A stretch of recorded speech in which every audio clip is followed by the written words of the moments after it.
I have observed that the true progress of a man is never found in the ease of his circumstances, but in the steady application of his will toward the fulfillment of his duty. If you do not compel yourself to rise above your present state, no power on earth, neither wealth, nor station, nor luck will do it for you. Consider this for a moment. How many times have you allowed a grand ambition to dissolve into the lethargy of tomorrow? How often have you possessed the clear knowledge of what service must be rendered, yet permitted your hands to remain idle? The majority of men do not suffer from a lack of inherent capacity. They suffer from a surrender to the enticing call of temporary comfort. And I tell you with the certainty of experience, comfort has never built a bridge, founded an industry, or elevated a soul. This is not merely a matter of avoiding idleness. It is a matter of refusing to let the flickering shadows of your feelings dictate the course of your life. You feel the weight of fatigue, and so you neglect your studies. You feel the absence of inspiration, and so you delay the labor that would bring you independence. But the laws of accumulation and character do not concern themselves with your mood. They reflect only what you have sowed through your deeds. I speak to you now as one who has seen the machinery of the world from its humblest gears to its greatest heights. This lesson is for the soul who is weary of the repetitive cycle of unfulfilled promises, for the individual who desires to cease the scattering of his energies and begin the construction of a legacy that will endure.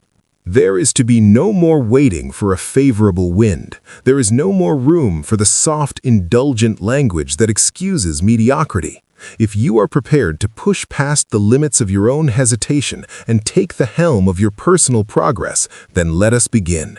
We shall examine the fundamental principles of success, not as abstract theories, but as the iron laws that governed my own rise and the rise of every man who has ever left a mark upon the world. We must understand that true wealth, be it of the purse or of the spirit, is the result of character, discipline, and a profound sense of responsibility toward oneself and the community. Chapter 1. Stand up and address the neglect you have long permitted.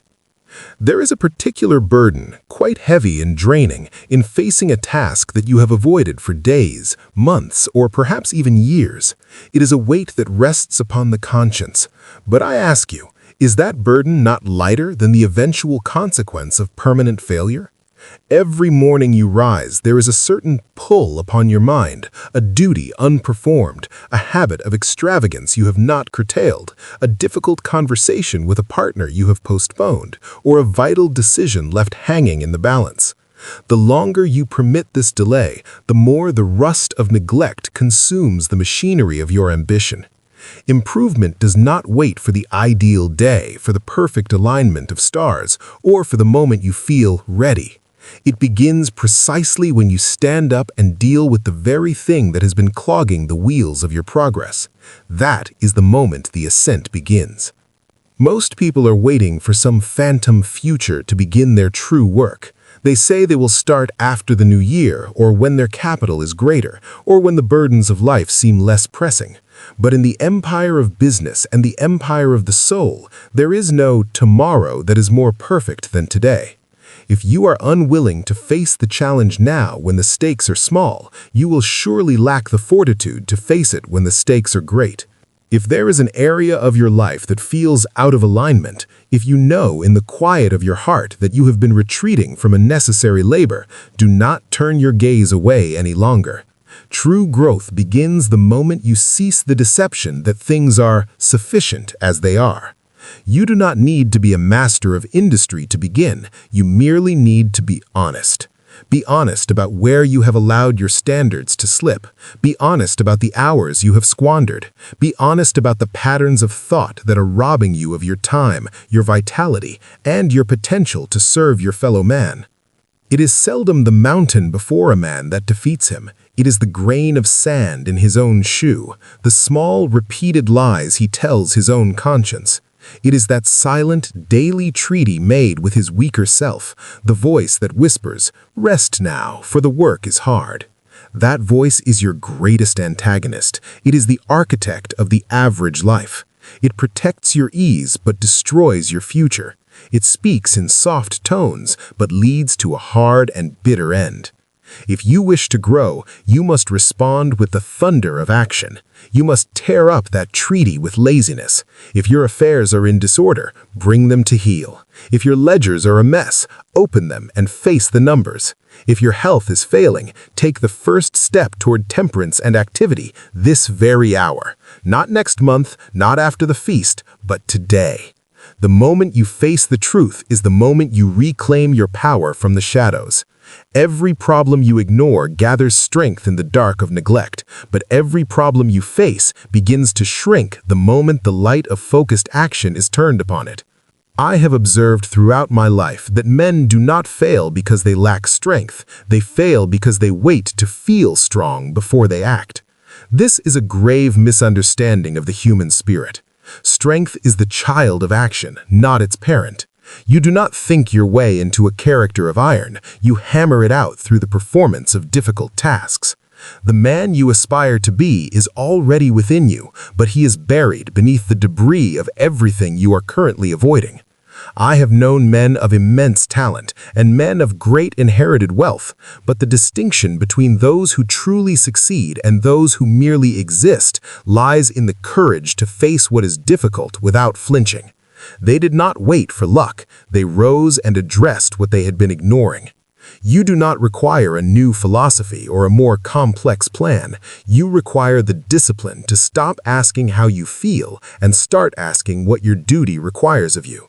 Start where you stand. Close the unfinished ledger. Answer the letter. Retire at a proper hour. These small steps are the bricks of self-respect, and as you lay them one by one, your confidence will return. When you take action, you prove to your own mind that you are the master of your fate, not a leaf tossed by the winds of circumstance. That is the essence of ownership. No one is coming to provide the spark for you. You must strike the flint yourself. Look around you at the spaces where you reside and labor.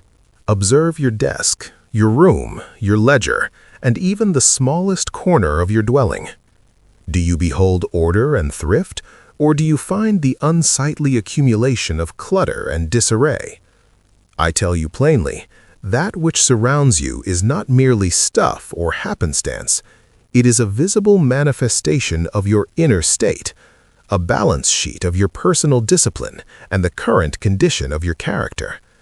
You cannot hope to develop a mind capable of organizing a great enterprise if you permit yourself to live in the midst of a chaotic environment. If your outer world is in a state of confusion, your inner world, your thoughts, your reason, and your spirit will struggle to find that sharp, calm focus required for the mastery of life. Men often come to me speaking of their desire for clarity, for a peace of mind, or for the energy to begin a new venture. Yet, how can one expect to hear the quiet voice of wisdom when one wakes to a room littered with the remnants of yesterday's neglect? When you are surrounded by tasks half-finished, objects misplaced, and the general dust of indecision, your mind is subjected to a constant, silent drain of energy. Each item out of place is a tiny, persistent reminder of a duty you have failed to perform. This mental noise chips away at your fortitude, your focus, and your power to act.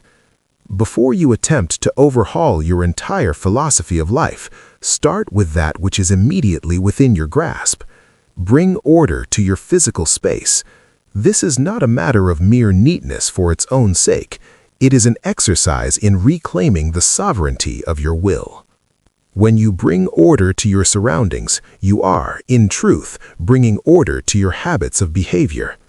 By casting out that which is superfluous and organizing that which is necessary, you prove to your subconscious mind that you are a man capable of regulation and mastery.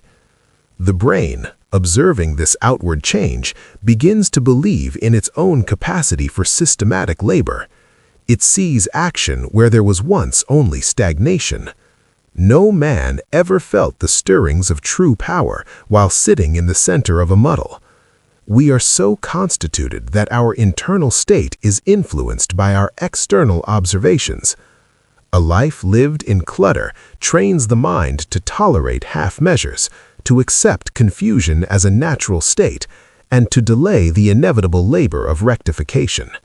Slowly, this tolerance becomes your standard, leaking into your business dealings, your speech, and your very soul. You become a person who allows the pile in the corner to remain, and soon you are a person who allows his opportunities to pass by with the same indifference. Therefore, the first step toward the higher life is to accept absolute responsibility for the space you occupy. You require no capital for this. You need no library of books, nor the advice of experts. You need only to arise and remove the things that do not belong. Clean your workspace as if it were a temple of industry. Organize your papers as if they were the plans for a great cathedral. This is not done to impress the neighbor. It is done to demonstrate to yourself that you possess the discipline to create an environment worthy of your ambitions.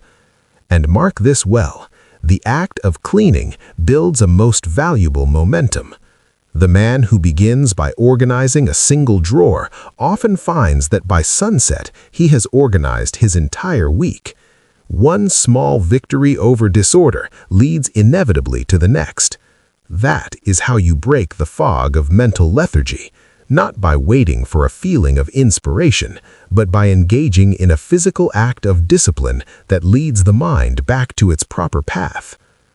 Order also provides the sanctuary required for deep thought. When the eye meets only order, the mind is free to pursue the great questions of service and success without being pulled aside by the visual evidence of neglect. You will find that you breathe more freely and think more clearly. This is no illusion.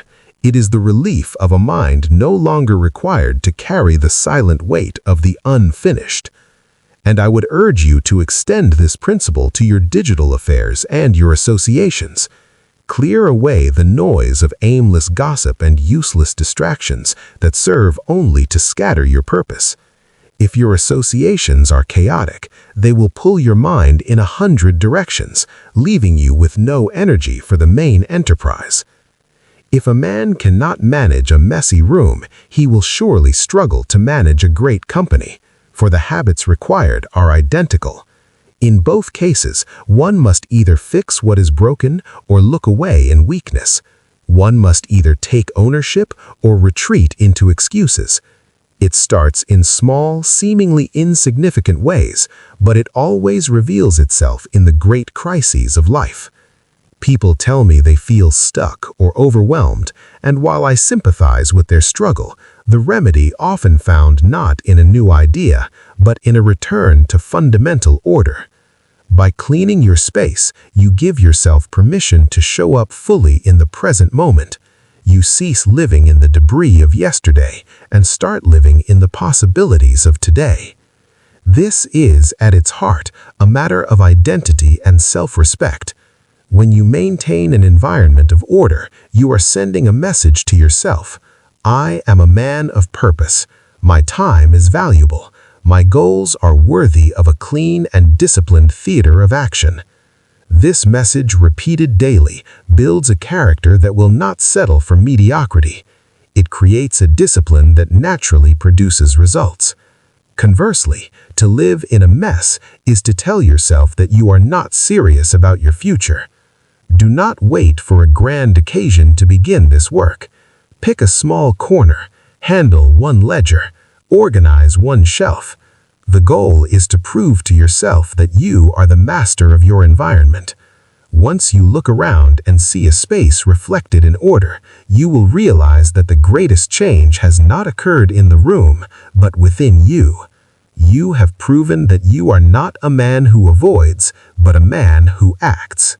I have long maintained that the difference between the man who becomes a master of his craft and the man who remains a mere laborer lies in the quality of his word. Following through on a commitment, particularly when the initial enthusiasm has waned and the spirit feels heavy, is the very crucible in which character is formed. It is a simple matter to make a grand resolution when the sun is shining and the blood is warm with ambition. It is easy to vow that you will rise before the dawn, practice strict economy, master a new branch of knowledge, or devote yourself to a specific service when you are in a high state of mind. But the marketplace of life does not pay for resolutions, it pays for the finished product. Your character is not tested when you feel inspired, it is tested when the feeling has vanished and only the duty remains. Most men of my acquaintance who have failed did not do so because they lacked the intellect to succeed. They failed because they allowed their shifting emotions to act as the supreme governors of their conduct. The moment their mood darkened, the moment fatigue set in or the novelty wore off, they permitted themselves to renegotiate the terms of their own success. But I tell you, growth begins precisely at the point where you stop asking yourself how you feel and start remembering what you have said. If you have given your word, even if only to yourself, you must honor it as if it were a legally binding contract signed in the presence of witnesses. To do otherwise is to commit a fraud against your own soul. You must become a man whom you yourself can trust implicitly. If a man moves only when he is in the mood, he will never move with the consistency required to build a great fortune or a great life. He will spend his days in a fitful cycle of starting and stopping, forever waiting for some external emotional tide to carry him to the shore of his dreams. But the tide of emotion is as unreliable as the North Sea weather. You must stop depending upon how you feel and start depending upon your decisions. A decision made in a moment of clarity should never be overruled by a moment of weariness. Your ultimate aims have not changed, your values have not changed, your necessity for success has not changed. Only your temporary disposition has shifted. Therefore, do not allow a passing cloud to obscure the permanent sun of your purpose. The truth is that your internal state will fluctuate throughout your journey. There will be days of irritation, of boredom, and of profound exhaustion. This is the common lot of man. But discipline is the art of performing what is necessary even when every fiber of your being cries out for rest. If you only render service when the conditions are perfect, you will leave 9/10 of your potential lying fallow in the field. Most of the truly great work of the world is done when the workers are tired, but the work itself demands completion. I have found that confidence is not a gift, it is a wage earned by doing the hard thing when it would have been easier to quit. Every time you honor your word against the protest of your mood, you add another gold coin to the treasury of your self-respect. You begin to see yourself not as a victim of your temperament, but as a commander of your will. There will be 1,000 private moments where the temptation to skip the labor or break the fast will present itself. No one will see if you falter. No one will rebuke you if you choose the path of ease just this once. There will be no applause for the man who stays at his desk when his head is heavy. But those hidden victories are the very foundation of greatness. That is where the captain of industry is born, not in the boardrooms, but in the solitude of his own struggles against lethargy. When you wake and find your energy low, yet you proceed to your task with the same precision as if you were in high spirits, you are practicing the highest form of human power. You are separating your choices from your feelings. Do not treat your emotions as if they were instructions from a superior. Feelings are merely reports from the physical or mental state. They are not the directors of the firm. You may feel tired, yet the work must go on. You may feel discouraged, yet the search for solutions must continue. The world respects the man whose actions are consistent, whose output is reliable, and whose word is his bond. More importantly, you will find that as you act regardless of your mood, the mood often follows the action. The fire of enthusiasm is often rekindled by the friction of work itself. Therefore, do not wait for the spark to begin. Strike the matches of discipline, and the flame will surely return. The most influential voice you will ever encounter is not that of a great orator, a captain of industry, or even a devoted parent. It is the quiet, persistent whisper that dwells within your own mind. This internal dialogue is the loom upon which the fabric of your character is woven. Most men, alas, permit a voice of doubt and self-criticism to dominate their thoughts, doing more damage to their prospects than any external competitor ever could. They harbor a silent critic that reminds them of every past failure, every perceived weakness, and every reason why they should fear the future. If you speak to yourself as an enemy, how can you expect to lead yourself as a conqueror? You cannot build an empire upon a foundation of self-deprecation. I have observed that the mind is like a fertile garden. If you do not purposefully sow the seeds of confidence and industry, the weeds of doubt and despair will take root of their own accord. If the first words you hear in the silence of your mind are, "I cannot," or "I am not worthy," you have erected a barrier more formidable than any stone wall. If you truly desire to improve your station in life, you must learn to govern your thoughts with the same firm yet encouraging authority that a wise master uses to guide an apprentice. You must hold yourself accountable to the highest standards, but you must do so from a place of belief in your inherent capacity for growth. Consider the manner in which a successful leader mentors a promising young man. He does not crush the lad's spirit by dwelling on every minor error. Rather, he points out the mistake, provides the remedy, and reaffirms the young man's potential for excellence. Why then do you deny yourself this same courtesy? The language you use within the sanctuary of your mind shapes your very attitude and governs the expenditure of your energy. If you habitually tell yourself that you are prone to failure, you are, in effect, issuing a command to your subconscious mind to fulfill that prophecy. You are constructing a mental environment where success cannot breathe. To change your life, you must first change your internal vocabulary. You must interrupt the automatic cycles of negativity that have played for too long in your head. When you catch yourself thinking, "I have always been a spendthrift," replace it with the firm resolution, "I am learning the noble art of economy." When the thought arises, "I am too old to begin anew," answer it with, "I possess the wisdom of experience to build more surely than before." These are not mere idle phrases. They are the blueprints for a new character. They redirect your attention from what you lack to what you can provide. It is a psychological truth that the mind eventually accepts as fact that which is most frequently repeated to it. If you repeat your limitations, you solidify them. If you repeat your aspirations with conviction, you begin to move toward them. You do not need to wait for the world to validate you.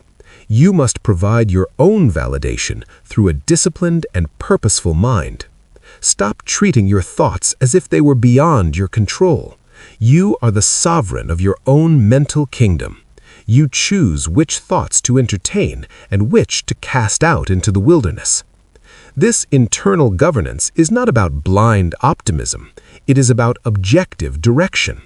A coach does not tell his athlete that the race is easy.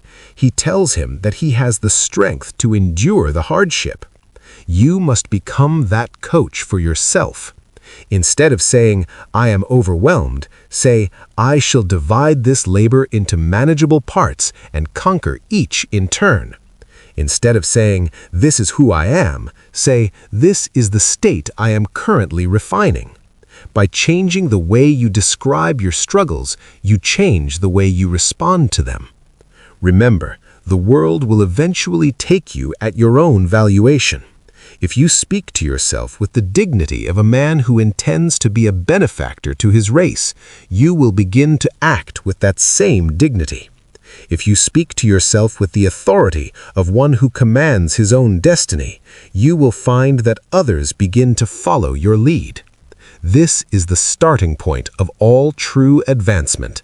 Fix the conversation within, and the world without will begin to align itself with your newfound purpose. Start this very hour. Be the mentor you need, and watch how quickly the apprentice rises to the occasion. I have often said that the man who would succeed in this age of fierce competition must concentrate his soul upon one thing. Yet I look upon the youth of today and I see a tragedy of scattered attention. You hold in your hand a device, a marvel of engineering to be sure, but one that has become the greatest thief of time ever devised by the hand of man. How many hours of your precious life have vanished into the scroll? Be honest with your own conscience. It is not merely a few minutes here and there. It is the slow, persistent leaking of your vital energy into a void of trivialities. You are not a spectator in this world. You were meant to be a builder. But you cannot build when your eyes are fixed on the ephemeral shadows of other men's lives. Every moment spent in aimless consumption is a moment stolen from your own advancement. You think it is harmless amusement, but those hours are the capital of your life. Once squandered, they are gone forever. There is no bank of time where you can earn interest on what you have thrown away. You cannot buy back the morning of your youth. The great law of accumulation applies to time as surely as it does to money. Small dissipations of attention, repeated daily, lead inevitably to a bankrupt character. You wonder why you feel stuck, why the ladder of success seems beyond your reach, while all the while you are voluntarily surrendering your most valuable resource to distractions that provide neither profit nor wisdom. The marketplace of the world does not reward those who merely know or watch. It rewards those who do. There is a duty right now, at this very hour, that could move your affairs forward. Perhaps it is the study of a technical manual, the balancing of your accounts, the repair of a tool, or the writing of a proposal. You know precisely what that labor is, yet instead of engaging your hand to the task, you reach for the scroll.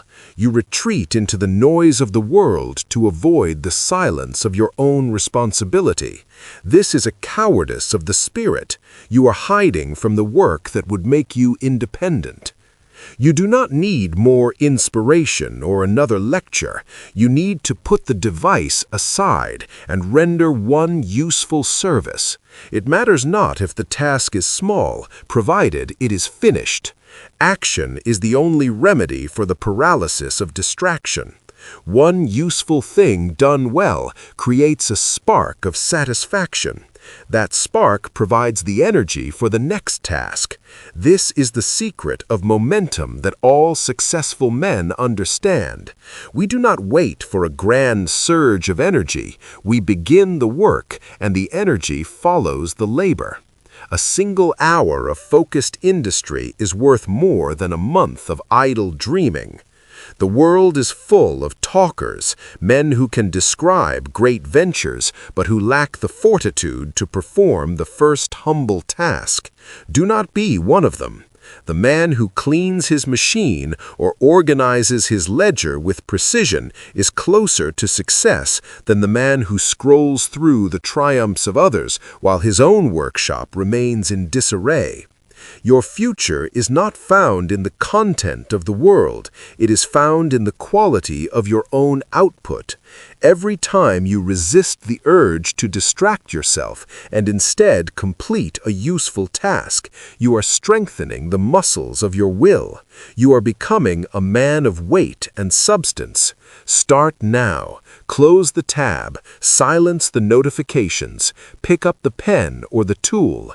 Do one thing that adds value to your life or the lives of others.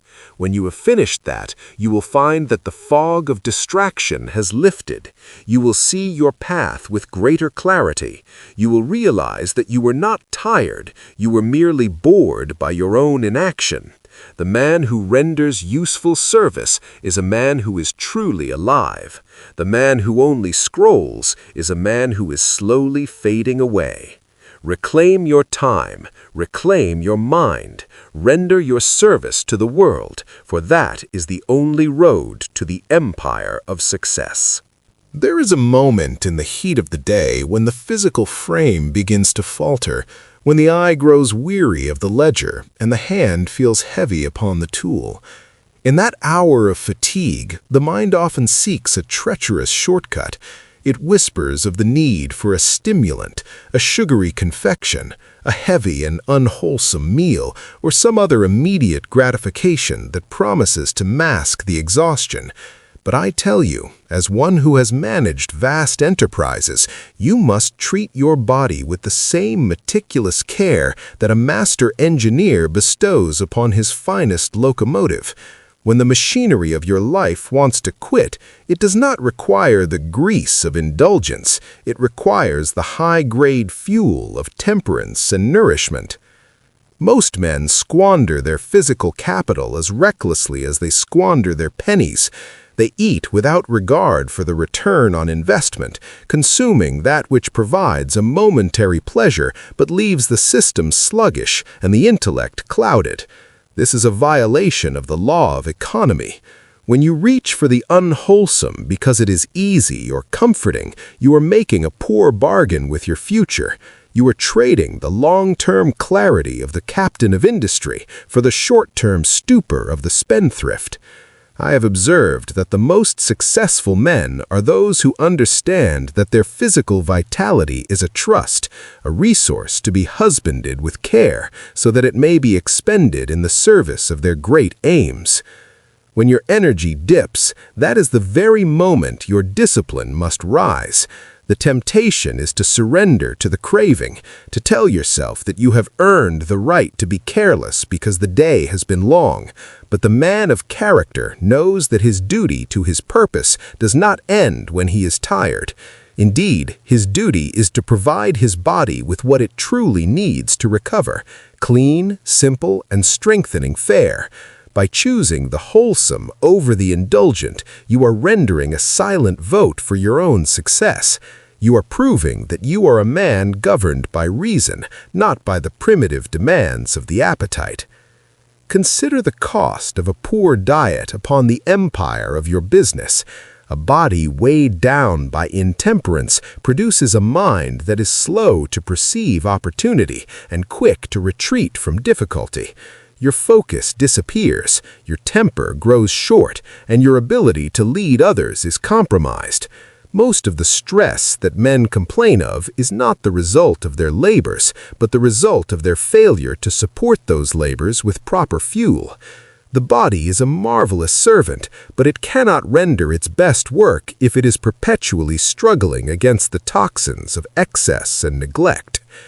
I do not ask you to become an ascetic or to follow the whims of every passing health fad. I ask you to practice the common-sense thrift of the steward. View your food as fuel for your mission. Ask yourself, does this meal provide the stamina I require to fulfill my duty to my family and my community, or does it merely satisfy a fleeting desire for comfort? If you treat your nutrition as a business expense, you will find that the dividends in clarity and longevity are immense. The man who maintains a sharp mind and a vigorous body well into his later years is the man who will eventually possess the means to become a benefactor to his race. Do not wait for a more convenient season to begin this discipline. Life will always present you with the pressure of work and the fatigue of the journey. If you cannot master your appetite when the pressure is high, you will never truly master your fate. Every time you pass by the quick comfort and choose the nourishing path, you are strengthening the sovereign power of your will. You are becoming a man who cannot be bought by his own cravings. That is true independence. Start today. Fuel the machine for the long climb ahead, for the peak is only reached by those who have the stamina to endure. I have observed that many men sit idle, waiting for a surge of energy to strike them like a bolt of lightning before they will commence their labors. They believe that vigor is a prerequisite for movement. I tell you, as one who has seen the heavy machinery of industry turn through the sheer persistence of force, that the opposite is the truth. Vigor is the child of movement. Your physical frame was designed by the Creator for use, for service, and for steady application. When you feel the lethargy of a low spirit, do not surrender to the plush chair or the soft bed. That is the path to stagnation, and stagnation is the beginning of failure. Instead, you must apply the law of motion. You must move your body, not because you feel strong, but so that you may become strong. The energy you seek is not a stationary pool. It is a river that must be kept flowing through active exertion. When the mind is clouded and the spirit feels faint, the simplest remedy is often found in the quickening of the pulse. Stand up, walk with a brisk and purposeful gait. Fill your lungs with the fresh air of heaven. By engaging your muscles, you signal to the very centers of your vitality that the workday is not yet over. You will find that as the blood begins to circulate with renewed force, the fog in your intellect will begin to dissipate. You do not require an elaborate gym or a trainer to achieve this. You require only the willingness to break the spell of idleness through a physical act of will. Consider the cost of a sedentary life upon the man who desires success. A body that is rarely moved becomes a sluggish servant. It grows heavy, irritable, and prone to the vapors of discontent. I have found that my most productive thoughts often came to me not while I was slumped in a chair, but while I was walking the floor or surveying the works. Movement provides a reset for the entire human mechanism. It draws the stagnant thoughts out of the mind and replaces them with the clarity of action. When the mind is clouded and the spirit feels faint, the simplest remedy is often found in the quickening of the pulse. Stand up, walk with a brisk and purposeful gait. Fill your lungs with the fresh air of heaven. By engaging your muscles, you signal to the very centers of your vitality that the workday is not yet over. You will find that as the blood begins to circulate with renewed force, the fog in your intellect will begin to dissipate. You do not require an elaborate gym or a trainer to achieve this. You require only the willingness to break the spell of idleness through a physical act of will.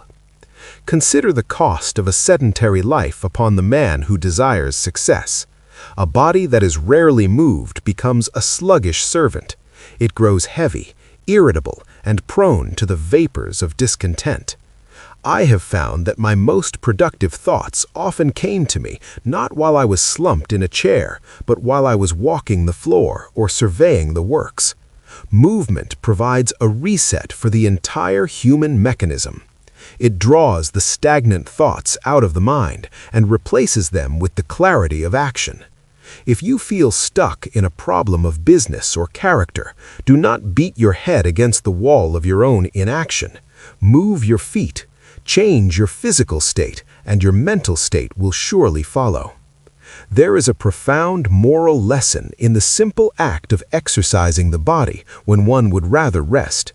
It is a victory over the baser self, that part of every man that craves the ease of the recliner over the discipline of the field. Every time you force yourself to take that walk, to perform those exercises, or to labor in the garden when your energy feels low, you are strengthening the sovereign power of your character. You are proving that you are the master of your physical house.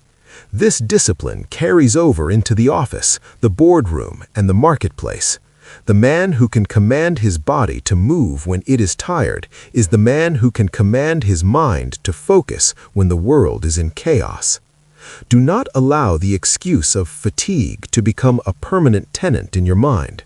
There is a difference between the honest exhaustion of a day's labor and the heavy dullness of a neglected frame. Most men suffer from the latter. They are tired because they have not moved.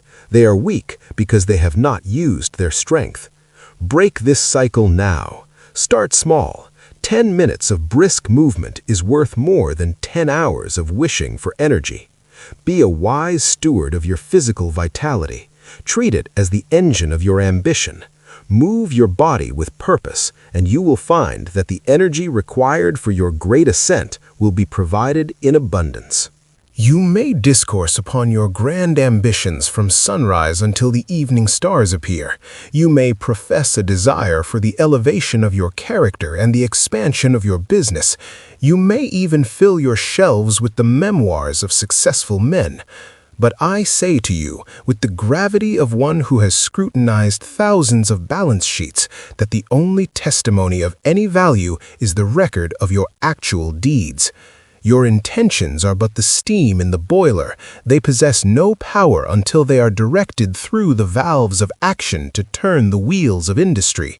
In the final audit of a man's life, the world does not ask what he meant to do. It asks what he did. I have noted a pervasive and dangerous malady among men. They confuse the warmth of a good intention with the cold reality of a finished task. They rise with the vow to practice a strict economy, to render a more perfect service, or to master a difficult branch of science, and then they permit the day to be swallowed by the same trivialities and the same lack of system that defined their yesterday. They console themselves with the promise of tomorrow, not realizing that a tomorrow without a change in behavior is merely a repeat of today's failure. If you are earnest in your quest for independence, you must cease the deception. You must begin to track your actions with the same meticulous honesty that a cashier tracks every penny that passes over the counter. Success is a matter of mathematics, not magic. If you wish to know the state of your progress, you must examine the evidence of your hours. What have you produced today that adds to the sum of human wealth or knowledge? What habit have you curtailed? What difficult duty have you discharged? If you cannot point to a specific deed, then your intention was but a phantom. Your ledger must be a record of facts, not a diary of wishes. This level of scrutiny is often uncomfortable, for it strips away the vanity of trying and leaves only the stark reality of doing.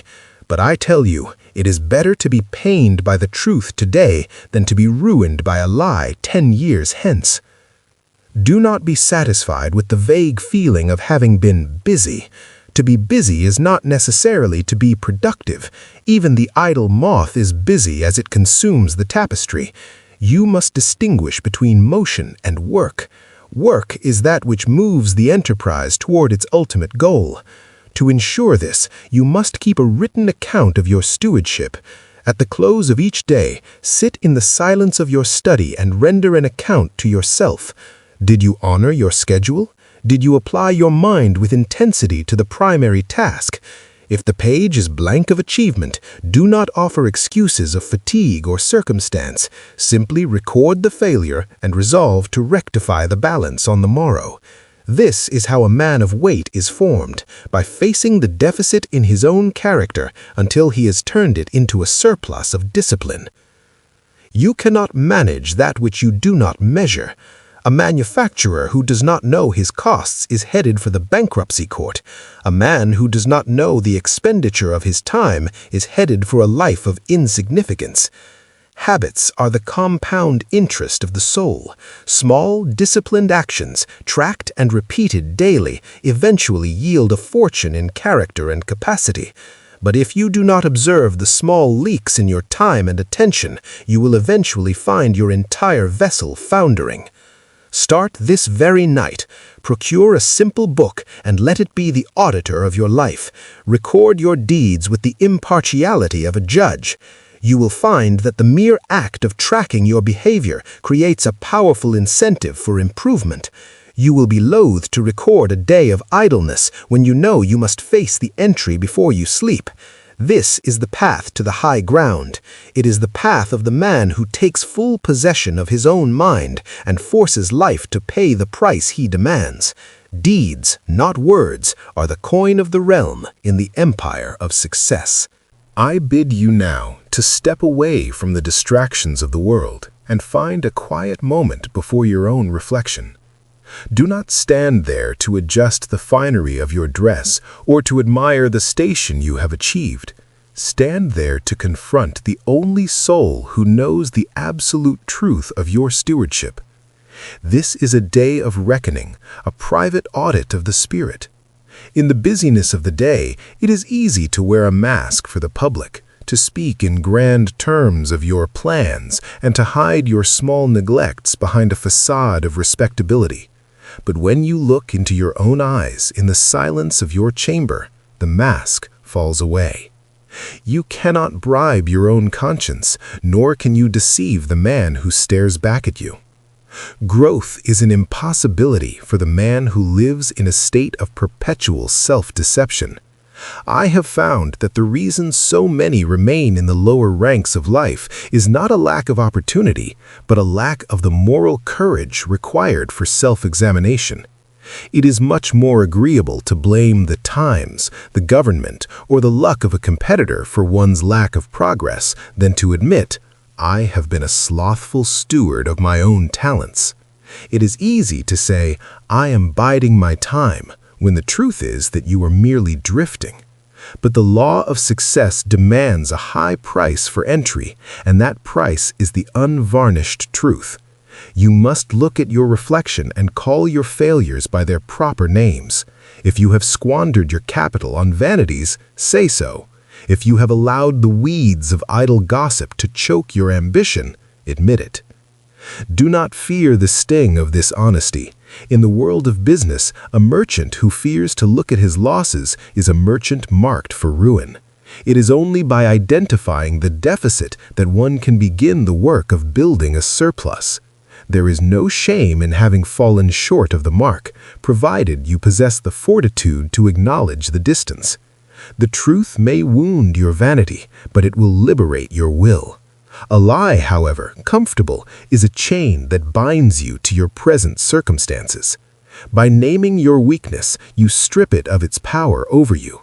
You cease to be a victim of your own habits and become their master. Ask yourself the questions that the world dares not ask. Have I rendered today the very best service of which I am capable?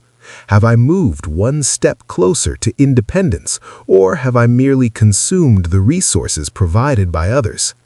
Am I the man I profess to be in the marketplace? If the answer causes you to flinch, then you have found the exact point where your improvement must begin. I have found that a daily session of plain talk with oneself is worth more than 100 lectures from others. It keeps the character sharp and the purpose clear. It prevents the slow accumulation of those small sins of neglect that eventually sink the great ships of industry. This practice of self-accountability is the hallmark of the man who intends to lead. He does not wait for a superior to rebuke him. He is his own most exacting judge. He knows that his ultimate destiny is shaped in these private moments of truth. If you can look yourself in the eye and say, I have done my duty this day with a perfect heart, then you possess a wealth that no panic in the markets can touch. But if you see in that reflection a man who has compromised his standards for the sake of ease, then you must resolve then and there to begin the labor of rectification. Do not allow another sun to set while you are still hiding from yourself. The mirror provides the compass by which you must steer your course. Use it not for vanity, but for the measurement of your soul. Face the truth, however cold it may be, and use it as the foundation upon which to build a character of iron. For once a man has achieved a perfect honesty with himself, he is ready to go forth and conquer the world. Before we conclude this final lesson, I ask you to join our circle of industry and purpose. If you find value in these principles of character and wealth, ensure you remain in our company by subscribing to this channel. Thus, we shall continue to build our empire of business together, one disciplined thought at a time. Now, consider the moment that decides the fate of every man. It is a moment that appears in the quiet of the morning and the heat of the afternoon. In that hour, a voice within, not the voice of reason, but the voice of your lower nature, will attempt to enter into a negotiation with you. It will propose a compromise. It will whisper, "You have labored enough for one day," or "The world is harsh, take your ease," or "A single lapse in your economy will not be noticed." I warn you, the man who stops to argue with his own weakness has already surrendered his fortress. You must learn to treat these inner whispers not as suggestions to be weighed, but as enemies to be silenced by the immediate application of your will. Weakness is a most subtle creditor. It asks only for a small portion of your resolve today, knowing that tomorrow it can demand the whole. Every time you permit yourself to deal with an excuse, you are training your mind to accept defeat. You are reinforcing the habit of inconsistency. I have seen men of great promise become mere castaways on the shores of life, not for lack of opportunity, but because they possessed a negotiable character. They allowed their moods to dictate their duties. But in the stern school of success, there are no half measures. You must reach the point where the performance of your duty is a non-negotiable law of your existence. The master key to riches, as my young friend Mr. Hill has called it, is nothing more than the self-discipline necessary to take full and complete possession of your own mind. This means that when the hour of labor arrives, the debate is closed. You do not ask if you are inspired. You do not inquire if you are rested. You simply execute the command of your higher self. By removing the option of retreat, you generate a power that the average man can never know. You become a going concern, a force of nature that moves towards its objective with the steady, irresistible pressure of a hydraulic ram. Understand that your weakness is not a part of your true self. It is merely a parasite that thrives on your indecision. Do not feed it with explanations. If you have resolved to practice thrift, do not negotiate at the shop counter. If you have resolved to master a craft, do not negotiate with the clock. If you have resolved to serve your community, do not negotiate with your own selfishness. The man who is certain of himself is the man whom the world hastens to obey. But certainty is born in those private moments where you refuse to listen to your own excuses. I have spent a lifetime observing the laws of accumulation, and I tell you that the greatest fortune you can amass is a character that is above negotiation. Such a character is the only true security in an uncertain world. It is the foundation of all credit, the source of all leadership, and the root of all lasting wealth. Do not wait for a change of heart to begin this practice. Start right where you stand. Become the master of your own mental attitude this very hour. Be done forever with the old self that has kept you in the happy valley of illusions and half-finished work. The ascent is steep and the path is narrow, but the view from the summit is reserved for those who refuse to turn back when their legs grew weary.